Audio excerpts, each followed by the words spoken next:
പിച്ചള സർപ്പത്തെ തൊടുന്നവൻ രക്ഷപ്പെടുമെന്നാണോ പറഞ്ഞേ? നോക്കുന്നവൻ ജീവൻ വെക്കും പാമ്പിന്റെ ഉഗ്രവിഷത്തിൽ നിന്ന്. നോക്കിയാൽ മതി. ഇത്രേ ഉയരത്തില് ഇത് ഈ പള്ളി വെക്കുമ്പോൾ ചില പള്ളിയിലൊക്കെ നല്ല പൊക്കം തോന്നും. നമുക്ക് ഈ കുരിശെടുത്ത് വെക്കാൻ പോലും പാടാണ്.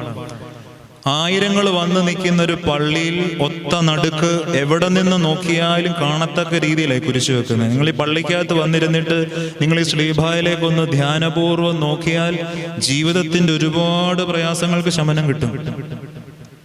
മരിക്കാൻ പോകുന്നതിന് മുൻപ് ഇങ്ങനെ തലേന്നും ശരീരത്തിലെ മുഴുവൻ ഭാഗത്തുനിന്നും രക്തം വാർന്നിറങ്ങുന്ന സമയത്തും തൊട്ടിപ്പുറ കിടക്കുന്ന ഒരു കള്ളൻ, ഒരു പാവപ്പെട്ടവൻ യേശുവിനോട് പറയുന്നുണ്ട്, കർത്താവേ, നീ രാജ്യത്വം പ്രാപിച്ചു വരുമ്പോൾ എന്നെ കൂടെ ഒന്ന് ഓർക്കണം. എനിക്ക് വേറെ ഒന്നും വേണ്ട. ഈ ജീവിച്ച എത്രയും നാള് മനുഷ്യർക്ക് കൊള്ളാത്തവനായിട്ട് ഞാൻ ജീവിച്ചു. നീ രാജ്യത്വത്തോടെ വരുമ്പോൾ എന്നെ ഒന്ന് ഓർക്കാവോ? കർത്താവിന് എന്തെല്ലാം മറുപടികൾ പറയായിരുന്നു. യേശു ഒരൊറ്റ മറുപടി കൊണ്ട് അവന്റെ മനസ്സിനെ തണുപ്പിച്ചിട്ടാണ് കടന്നുപോയത്.